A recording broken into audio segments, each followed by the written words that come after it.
Ayan. Good morning, guys! So, it's a Monday and I'm just getting ready. Very simple lang yung gagawin kong look today because babalik ako dun sa school na pinag-aralan ko before high school. Hindi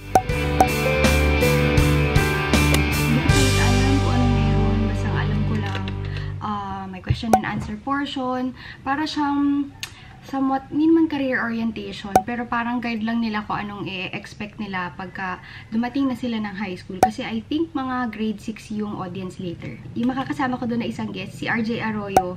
Nagva-Vines ata yun sa Filipino Vines, and seatmate ko siya before. Tsaka natutuwa lang din akong bumalik kasi doon sa school na yun, doon ko nakilala si Jeloy. Ang gagamitin kong primer, ito yung binigay ng kapatid ko sa akin, NYX Angel Veil. Hindi ko alam kung may stock pa siya nito or trinay niya lang, pero nagagandahan ako sa kanya. Para siyang mas hydrating na professional. Gusto ko din si professional, meron ako noon from Benefit, pero I just find na some foundations hindi nag-work sa kanya dahil slippery na siya. Pero ito, it's oil-free but it will not dry your skin out. Parang nag-hydrate din siya ng face, but not too much. For my base today, this is the Cathedral AA Automatic Aura Cream in the shade number 23. Tapos gagamitin ko siya sa sponge. Ayan siya. Meron siyang gray cast, pero pag natakpan naman ni Coty Air Spa, nawawala naman. Sheer to almost a medium coverage. Ayan o, gray siya. Makikita mo agad. Pero maganda sa kanya, kahit hindi ka na mag-sunblock sa ilalim kasi meron na siyang sunblock. SPF 45 to eh. Finish sa base and all, and medyo basa pa kasi nag-spray ako. Inuubos ko na lang tong Smashbox na to. Pero maganda to, kaya kasi ang mahal, so nag-switch ako dun kay Luminis kasi it's much cheaper. Tapos may vitamin siya kasama for the face. Ito, may bago pa ulit ako. Ayun yung sinasabi ko. For my lipstick, pipili ako dito sa sinend sa akin, yung holiday edition na Kylie. Alam nyo, kung bibili ako ng lipstick, lalo na hindi naman ako nagko-collect ng Kylie, ito na lang yung bibilin ko kasi sobrang sulit niya. Kaya nag-aabang tuloy ako nung sa Valentine's Day kasi nagandahan talaga ako dito, guys. Hindi ko naman kasi talaga mauubos lahat, pero I'm going to use Kristen. Tama ba? Kristen, itong shade na to.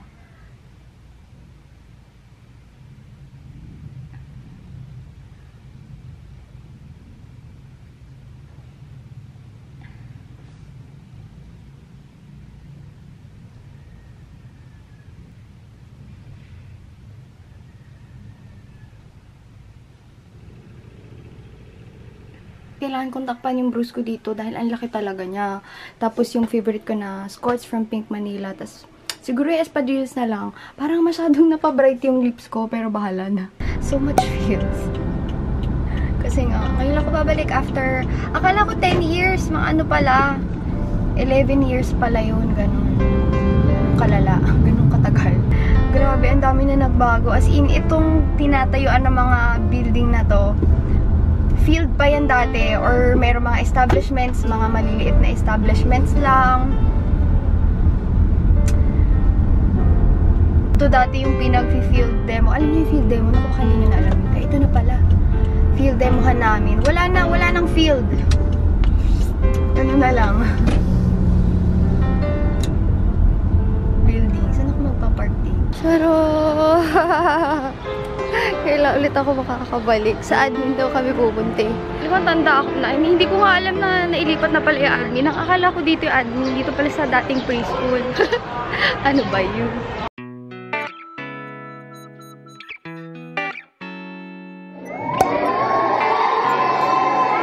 Sa start na.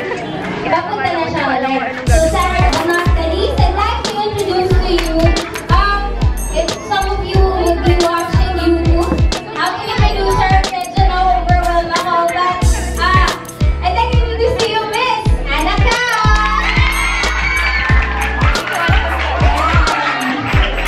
Thank you! Okay. Ito na siya. Ay, kinakabahan ako. Ito kasi isa lang na siya. Ako hindi pa eh. Before we begin, na-excite po na kayo sa mga questions. Natatandaan niyo mga questions na pinag-air niyo? Natatandaan niyo ba? Okay. So, sino kayo nakasagot sa mga tanong niyo? Hindi ako active na ano yung online. Pero so, answer your questions. Shy, tahimik, and really focused lang sa pag-aaral. But, ewan ko, what happened when she just looked into a beautiful lady Miss Ana Kai. So, I'm Ana. Hindi ko alam kung nanonood kayo sa channel ko, pero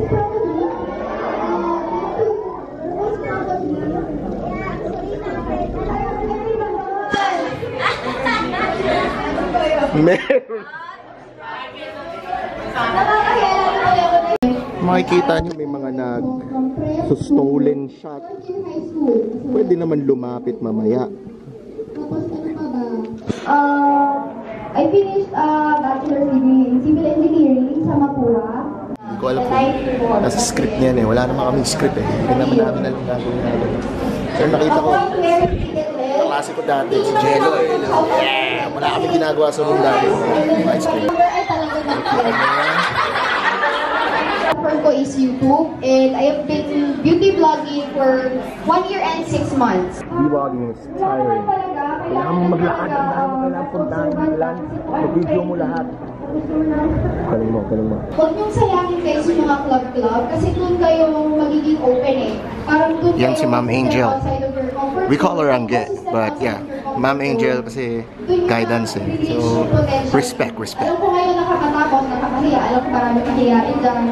Now, the funny thing is, si Ana, nung high school, hindi mahihain yan actually. Hindi masyadong sasalita. Ngayon, hello, 100k viewers, congrats. Tapos na, mga question and answer na lang ako kung baka natutunan man nila ngayon. Pero grabe, ako surprised na mga grade 6. Parang hindi kami ganito ka-ingay. Wala natatandaan. What I learned today about high school is it has a lot of meanings. And it always depends on every people, on what they like. Whether it's friends or studies, the choice is really up to you and finding yourself. But in the end, you have something in your hands that you can use for your future. To motivate yourself to study and learn new things in your life.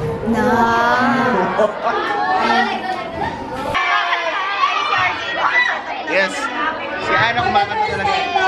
Minsan na kotse lang siya kumakanta. Ngayon live! Dito sa Lorenzo.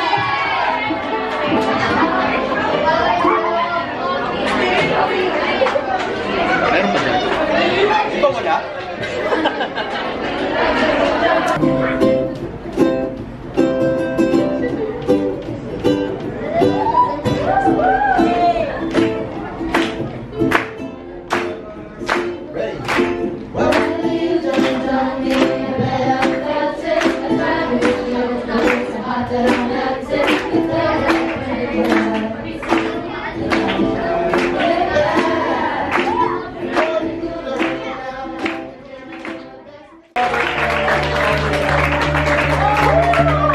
Ano din? Ano yan? Wait na, wait.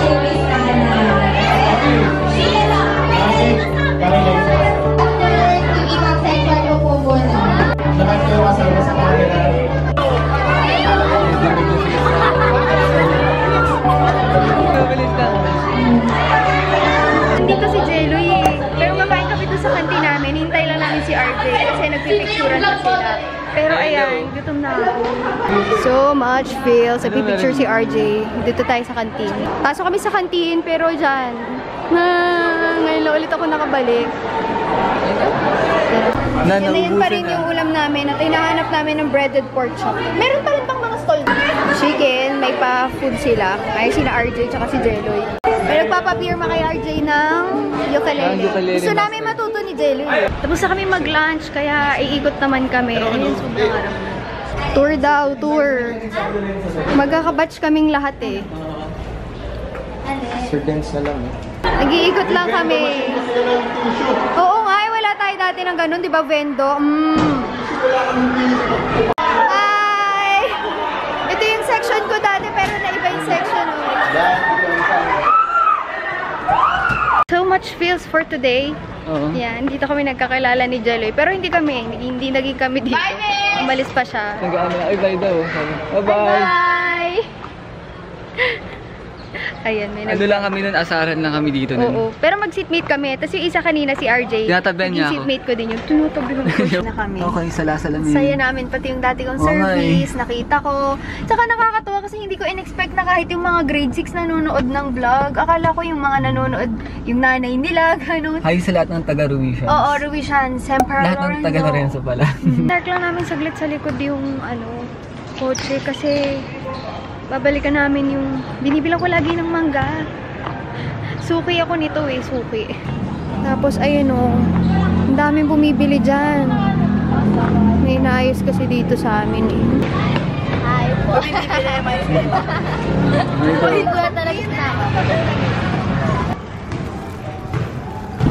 Next tayo. Sa'yo pala yan, hinahanap daw niya, 5 pesos kasi isa Kaya bumili ako ng 6, bibigyan ko din si Radish. Gusto ko talagang pumunta sa Thailand, Jeloy, para sabi ko kay Jeloy, yung sa mangga nga na sabi ko kay Jeloy, sa Valentine's Day, yung regalo niya na lang sa akin, bukay ng mangga. Sobrang saya ko nun. Basta mag-Valentine's sa Valentine's. True, nagpaparinig na ako, diba? Simpleng parinig ka. Diba parang, may heart din dyan. Galing, True. Pero hindi kasi siya nagbibigay ng flowers. Parang, hindi talaga. Ay, hindi, meron din naman. 2 beses sa 6 na taon. Sobrang sweet talaga namin. Grabe. Wala naman sa flowers yan. O sige, yung mga iba nagbibigay ng flowers. Hindi, totoo yun. Mas break ako, na ngayon. Ako. Gusto mo? Flowers. Flowers, pero wala na tayo. Gusto ko, mas gusto ko ng pagkain. Alam niyo, iba talaga iba yung saya mo pagka nabibigyan ka ng pagkain. Hindi ko alam. Masaya talaga Hindi mo ayaw ng pagkain. True what? Uy, wait lang. Yung doggy. Ayun yung bumili. Go. Sige. Gusto na airtime. Kinuha lang ni Jello yung binigay kanina. Nakakatawa tong pusa na to. Yun talaga yung pwesto niyo. Yun talaga. Siya yung bantay. Yun yung aming security guard. Ang cute. Tapos tinagyan namin ng harang para kay Tonyo. Uy, Jello, buksan mo. Ay, si Tonyo. Kita ko. Anyang. Nakatali yan. Either niliguan or makulit. Kasi lagi naman nakawala yan. Bitonyo. Meron tayong package pagkadating. Lilipat ko kasi yung mangga. Lilipat ko yung mangga sa plato. Ooh, from Cathy Doll. Thank you so much, Cathy Doll. Ano ba to? Thank you so much. Hindi ko pa alam kung ano naman. Ay, Jello, iba. What is it? Tattoo, tint pa. Ooh! Yung mga uso ngayon na mga tint sa brows. Meron ako nun yung binigay ni Yep, niya brows na tint. Gusto ko itry, pero kasi dahil may mga events, ay, hindi ko na itinatry kasi baka mamaya sobrang tingkad pala, ang dark na ng brows ko. Ooh! There you go. Tapos, 3 tattoo tint pack. Iba-ibang shades siya. Tama ba? Truth. Iba-ibang shades. There we go. Oh, yes! Ano to nyo? Ang dumi niyang tingnan kasi na-shake-shake body dancer siya dun sa plastic. Para siyang bouquet. Yung binili ko, nagulo na siya kasi syempre sa daan, naka-plastic lang kasi siya. Tapos hindi kasi kumakain to si Jelly ng bagoong. Tsaka ng tingin niya doon sa bago. Eh di ikaw na. Ano sarap-sarap po. Kahit ganito lang sa Valentine's Day, bebo. Grabe yung balahibo mo na. Exage na yung balahibo niya. Ang ginagawa mo. Nataas mo yan. Ala, nagkukulat-kulat ka na. Naman, laguna ng balahibo nito. Ito naman, naubos na yung balahibo. Nagkasakit kasi ito Lele!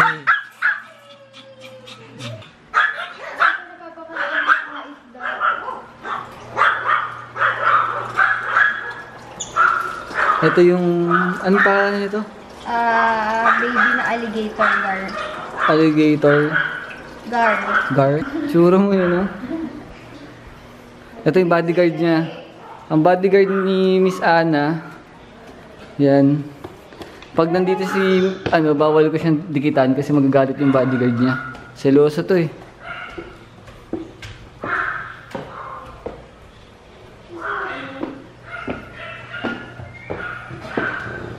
Ayun, no, nagagalit na siya.